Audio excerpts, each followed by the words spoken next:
Bienvenue à tous dans notre moment de prière qui a pour thème « Jusqu'ici, le Seigneur nous a conduits par sa bonté ». Aujourd'hui, voyons ensemble la splendeur glorieuse de Dieu. Je dirai la splendeur glorieuse de ta majesté. Je chanterai tes merveilles. On parlera de ta puissance redoutable et je raconterai ta grandeur. On proclame le souvenir de ton immense bonté et qu'on célèbre ta justice. Psaume 145, les versets 5 à 7.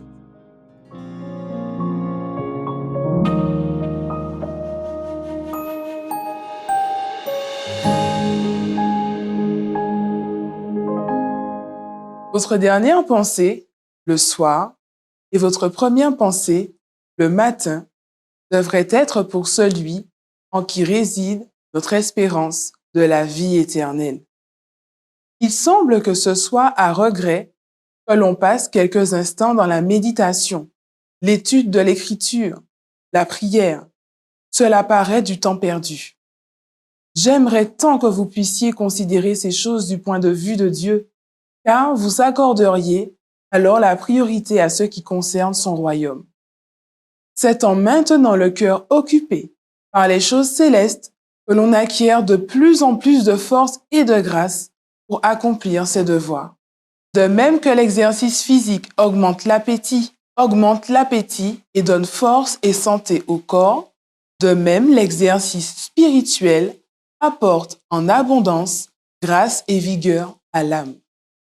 Les affections doivent être centrées sur Dieu.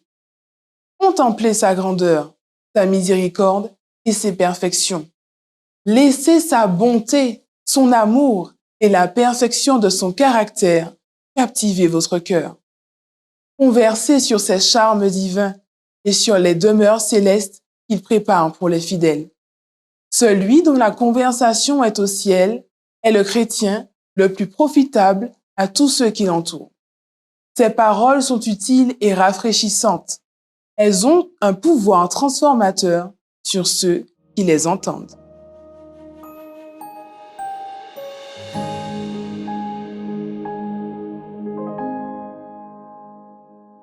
Les questions qui viennent du cœur sont: méditez-vous et centrez-vous vos pensées matin, midi, soir et nuit sur Dieu?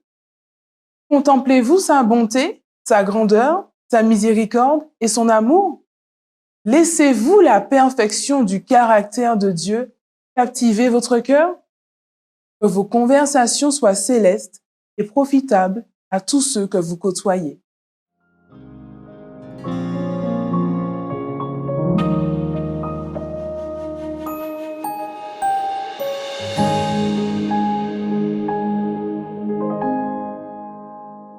Priez pour que vous puissiez méditer chaque jour sur la splendeur glorieuse des merveilles de Dieu et pour que nous parlions toujours de son œuvre extraordinaire et de sa grandeur. Priez pour les membres de l'Église vivant aux îles Caïmans. Priez pour qu'il y ait une croissance de l'Église, un engagement accru envers Dieu et le service, ainsi que la ponctualité et la régularité dans la fréquentation de l'Église.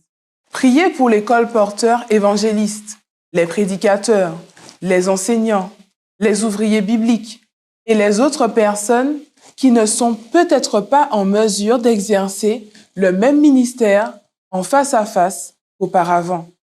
Priez pour la sagesse divine et des idées de nouvelles façons d'exercer le ministère. Priez pour la sagesse, la patience et la grâce nécessaires pour faire face aux multiples changements qui interviennent dans la vie quotidienne, afin que les gens puissent faire face aux événements et, au-delà, être des témoins fidèles de la toute-puissance de Dieu dans leur vie. Priez pour que Dieu ouvre des voies, pour que les aumôniers adventistes soient à son service et que les cœurs se tournent vers Jésus sur leur lieu de travail.